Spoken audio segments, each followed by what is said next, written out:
Sungguh-sungguh Allah sangat ridho ketika seorang hamba itu makan, makan ketika sesuap nasi dia muji Allah, ketika minum seteguk nasi dia muji Allah. Itu kalau orang diridhoni Allah itu wali betul. Itu untuk jadi wali itu gampang. Kamu makan ridho, kamu nginjak buminya Allah ridho seneng, kamu hidup keseharian aman seneng. Nah ini supaya sampean kita semua lah, kita semua ngaji betapa panduan Rasulullah untuk menggapai ridho Allah itu banyak yang keseharian sekali. Saking kesehariannya banyak dalam hadis dan itu sahih. Nabi menyebut hal-hal yang keseharian. Hatta matas alu fi fimroatika. Kamu punya uang, kemudian istri kamu bisa makan, itu ibadah. Bahkan sebagian ibadah itu dicontohkan Nabi yang akhirnya diprotes sahabat. Yaitu wafi buti ahadikum sodakoh. Kamu menggauli istri kamu itu ya sodakoh. Sampai sahabat bilang yang benar ya Rasulullah. Ayati ahaduna syahwatahu wa huwa lahu ajrun. Masa urusan biologis, urusan syahwat, kemudian dia dapat pahala. Nabi menjawab, alai salawadu aha fi haramin akana alaihi wisrun. Bagaimana kalau dia meletakkan ke yang tidak benar itu kan dosa. Nah, hal-hal seperti ini yang saya ingin teman-teman semua lah, semua. Saya juga agak ingin ngaji demi Anda juga agak ingin. Itu dosa sekali ngaji kok pesanan kelompok tertentu itu enggak boleh. Islam itu untuk semua. Jadi ya cuma karena di depan saya jenengan ya seakan-akan jenengan korbannya. Itu ada ilmunya dalam usul fikih itu. Jadi orang itu harus ngaji usul fikih. Nama yang disebut, mungkin Mas Sufyan masih ingat zaman ngaji usul fikih. Nama yang disebut itu tidak jaminan sebagai prioritas perintah. Jadi misalnya gini, kebetulan yang di depan Nabi itu Abu Dzar. Nabi ya bilang, ya Abu Dzarin ini uhibbuka misalnya, atau ya Mu'ad ini uhibbuka, atau ya Abu Hurairah ini uhibbuka misalnya. Banyaklah riwayat yang Nabi nyebut ya Abu Dzarin, ya Mu'ad, ya Abu Hurairah. Kemudian misalnya Nabi meneruskan khitab, ini uhibbuka, saya mencintai kamu, fakul dubur sholatin, atau sebagian riwayat disebut falatadaan ladubura kulli sholatin, Allahumma inni ala dzikrika wa syukrika wa husni ibadatik. Saya mencintai kamu, siapa saja, Mu'ad bisa, Abu Dzar bisa siapa. Saya mencintai kamu, mohon kalau habis sholat kamu jangan lupa wiridan Allahumma inni ala dzikrika wa syukrika wa husni ibadatik. Ya Allah, tolong kami permudah supaya mudah ingat engkau. Anda tidak bisa mentang-mentang, wong nama saya Parmin, nama saya Purnomo, itu yang diperintahkan Mu'ad. Jadi yang disebut satu, tapi khitab itu untuk siapa saja. Saya teruskan. Jadi saya mohon semua kita melakukan kebaikan itu, kalau dalam kaidah fikih disebut al-yakin la yuzalu bisyak. Banyak kebaikan yang kebenarannya itu 100%. Tidak punya efek samping ke pihak lain, ke kelompok lain, ke komunitas lain. Itu tadi misalnya Anda makan, dan itu murah sekali, hanya butuh satu piring. Setiap punyaan kamu muji Allah, setiap minum kamu muji Allah. Itu redaksinya Rasulullah SAW disebut, Allah sangat ridho ketika seorang hamba makan, kemudian dia memuji Allah. Atau minum, kemudian dia memuji Allah. Logikanya gampang, negara seperti ini yang kamu harapkan bentuknya kayak apa, mertua, ipar, komunitas, tetangga, itu nyata terjadi itu kan belum pasti. Sementara yang mesti terjadi adalah kamu butuh makan, kalau tidak mati. Butuh minum, kalau tidak mati. Butuh bumi yang nyaman ditempati, kalau tidak kita juga mati. Sebab itu Allah kalau menyebut nikmatnya itu hal-hal yang keseharian. Alladzi at'amahum min ju'. Allah itu siapa? Allah itu yang menciptakan kamu bisa makan. Tidak berlebihan, Allah itu yang menciptakan kondisi sosial itu ideal. Zaman Nabi itu ya ada orang munafik. Orang-orang pilihan Allah itu juga diuji orang sekelilingnya yang macam-macam. Semua diuji sesuai konteks zaman dan waktu. Nah, tapi ada ibadah-ibadah yang selalu disarankan Nabi. Sampai Nabi itu pernah ditanya, ayul islami khairun ya Rasulullah, Islam terbaik itu gimana? Jawaban Nabi itu unik. It'amut to'am, Islam terbaik itu ya makan-makan, jangan santai-santai. Ketika Allah menyebut beberapa kebaikan, falak tahamal aqobah, wa ma adrokan apa? Mal aqobah. Terusannya apa? Fakku rokobah. Terusannya apa? Au it'amun fiyaumin di masubah. Ya, atau acara makan-makan itu juga Islam. Kenapa? Ya bayangkan kalau tidak ada makanan, kita mati kan? Kondisi sosial tidak ideal, itu Anda masih gak apa-apa. Tapi kalau Anda tidak makan, Anda tidak minum, Kamu punya istri cerewet masih bisa hidup, punya mertua cerewet masih bisa hidup. Tapi kalau tidak makan bisa mati. Berarti penting mana istri sama makan? Penting mana? Makan. Semoga istri Anda dengar, nanti kamu disuruh makan tapi pulang deh. Itu kalau dibahasakan makan masih memahami. Penting mana nasi satu piring dengan istri. Nggak ada nasi mati, nggak ada istri belum mati. Penting mana? Gak berani jawab kan? Nah, ternyata Anda ada garang kan di depan istri. Jadi saya mohonlah, mungkin Mas Sufyan Sauri tadi yang bisa bantulah. Teman-teman tuh ngaji yang keseharian saja. Karena kita nyari ridha Allah itu berdasar firman Allah. Dan firman Allah itu menyebut keseharian tuh riang, gampang. Itu tadi misalnya wa min ayatihi manamukum billaili wan nahar. Termasuk ayat-ayat Allah itu kamu tidur. Maka dulu itu ada guyonan, ada tokoh Mu'tazilah, kelompok dalam Islam yang berpikir manusia itu bisa menentukan ikhtiarnya sendiri. Karena saya bisa duduk, duduk, ingin berdiri, berdiri. Karena kelompok ini nggak terima kalau semua kehendak Allah, nanti bagaimana kalau semua kehendak Allah kok ada hisab, ya ada sanksi. Lucunya itu, dia akhirnya, ini cerita ya, mencintai seorang perempuan, cantik sekali. Dan itu dia menjadi ahli sunnah itu oleh hal-hal yang sepele. Karena istrinya cantik, ya namanya suami istri hubungan intim. Terus ditanya, Mas, masih ingin lagi? Masih. Silahkan diulang lagi. Wah ya tidak bisa. Katanya manusia bisa menentukan yang diinginkan. Itu tobat itu. Itu nggak bisa ditobatkan Mas Sufyan Ats-Tsauri. Orang cantik yang mudah nobatkan orang itu orang cantik. Segampang itu.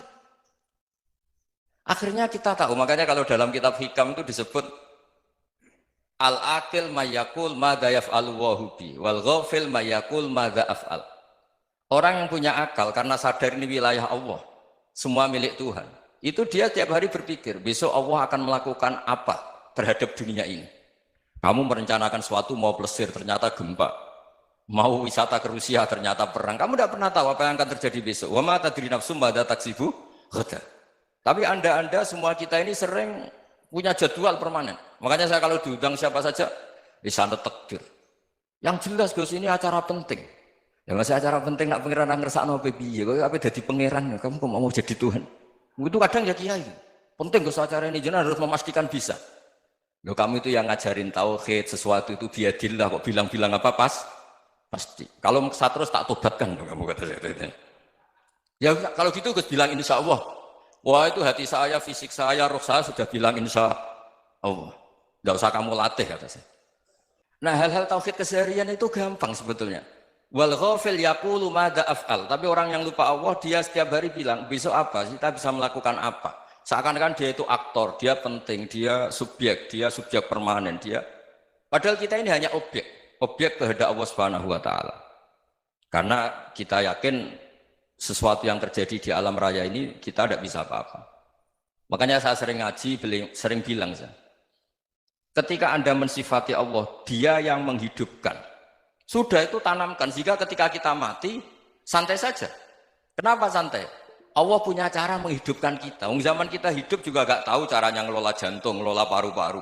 Kamu juga gak tahu ngelola oksigen yang tidak beracun, tidak mengandung polusi. Tahu-tahu hidup. Gak ingin tua ya tahu-tahu tua, gak ingin mati tahu-tahu mati. Selama ini kita hidup juga agak tahu apa sebetulnya. Hanya gaya tok, punya jadwal, punya planning. Kalau kamu bisa menentukan pilihan Anda, pasti Anda istrinya cantik, 4 neriman semua, kona'ah semua. Nyatanya enggak kan? Ada 1 jelek, cerewet. Oh itu kan, nyatanya enggak bisa apa-apa Anda kan? Dan kamu bawa mati lagi. Itu kan, istri Anda juga gitu, punya keinginan, punya suami yang ganteng, yang jabat, yang neriman, yang enggak poligami. Ya enggak kesampaian juga. Kalau kita ngitung tingkat kegagalan kita itu gagal terus. Ya kan? Nah, terus ingat Allah, madza yaf'alu wa bi. Orang yang punya akal selalu berpikir Allah itu menghendaki apa terhadap saya. Loh, sama-sama orang melihat orang yang serius. Itu kata Anda itu pemikir berat, serius. Senang punya tokoh yang merengut tuh, karena kamu anggap serius. Tapi sebagian orang anggap orang yang serius itu wong merengut, wong masam, wong muka kok ditekuk. Jadi sama Itu hati, ya muqallibal qulub tsabbit qalbi ala dinik. Karena kita nggak tahu cara berpikir kita tentang orang lain, tentang sekeliling kita. Misalnya kita orang baik yang jenis ngrumat fakir miskin. Ada orang bangun masjid mewah itu janggal. Apa artinya masjid mewah kalau banyak orang kelaparan? Tapi kalau yang jenis pendidikan apa artinya masjid mewah kalau tidak bisa ngaji? Nanti yang jenis infrastruktur apa artinya ini kalau semuanya punya sudut pandang yang berbeda-beda. Dan Islam mengapresiasi semua kebaikan. Tapi katakan semua kebaikan itu adalah kehendak Allah Subhanahu wa taala. Karena apapun baik Anda itu pakai fasilitas yang diberikan oleh Allah Subhanahu wa taala. Sehingga ini yang disebut kulillah tsumadarhum fi khawdihim yal'abun. Ya kembali tadi ke tema-tema bahwa keseharian Anda ini sudah Islami. Saat Anda tidak bisa melakukan apa saja. Saya sering ada jenazah, biasanya kalau tetangga meninggal saya sering disuruh ngelepas. Saya bilang orang ini baik karena sering ngelamun di rumah, sering nganggur di rumah. Ditanya sama anaknya, kenapa Gus nganggur baik? Ya kalau dia nganggur artinya juga agak berbuat sesuatu yang maksiat kan? Ya kan? Orang nganggur di rumahnya ya tidak bunuh orang, tidak maling, tidak korupsi, ya namanya nganggur di rumah. Lah cuma istri cara pandang nganggur gak menghasilkan uang itu. Tapi juga gak menghasilkan kriminal kan? Jadi sebenarnya Islam itu makanya kalau sampai ngaji usul fikih itu ada kitab usul fikih namanya Lubul Usul, itu terkenal sekali di pesantren itu. Itu kalau ngapresiasi keseharian itu luar biasa. Izma min mubahin illa wa yatahaqququ bihi tarku haramimma. Karena keseharian yang mubah saat Anda lakukan itu ada kehebatan yang luar biasa, yaitu meninggalkan haram. Makanya dulu banyak orang-orang alim ketemu temannya itu guyon sampai semalaman. Itu biasanya yang semangat Islam itu kiai kok tidak tahajud, kiai kok tidak witir. Orang yang sedang mapan uangnya banyak, malam itu tidak kelayaban itu sudah luar biasa. Melawan nafsu supaya tidak maksiat itu sudah luar biasa. Supaya lupa guyon sama temannya semalaman sampai subuh. Gejolak-gejolokan kenang zaman miskin, zaman kuliah nggak jelas, zaman apa. Melihatnya jangan takut tahajud. Seperti ini meninggalkan tahajud, tapi meninggalnya ini talqul muharramat. Jadi kayak apa hebatnya? Sehingga Imam Ghazali punya riwayat yang agak unik. Hatta takuna ibadatu akhiri hadil ummah iku an-naum. Sehingga suatu saat ibadah terbaik umat ini itu tidur. Itu kan riwayat kontroversi. Ketika Imam Ghazali tanya, kenapa iya? Kenapa kamu mulai keluar dari rumah itu sudah banyak maksiat? Melihat perempuan yang enggak mahram, melihat fenomena.